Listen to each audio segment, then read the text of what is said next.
Alright, this is an early 80s Kmart model K-223 20-inch box fan. I got this one along with 3 others, which is that P223 and that Monarch Air. Or 2 others rather. I got 3 of them.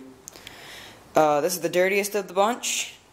This one seems to be in pretty good shape too. This one's back grill isn't all screwed up like the other one is. Actually, this one's back grill is almost perfect. It's only got one area right there. That's it.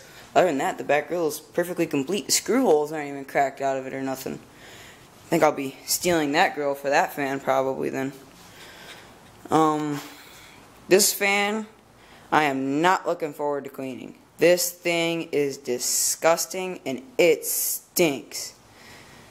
I don't even want to stand directly in front of this thing. When I did that front shot of the fan running, I wasn't standing there. I was holding the camera off to the side. This thing stinks bad.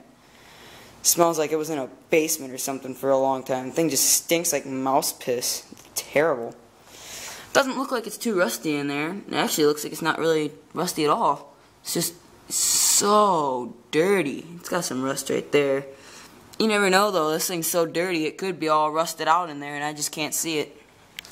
This is pre-1983 because it has the square stator motor.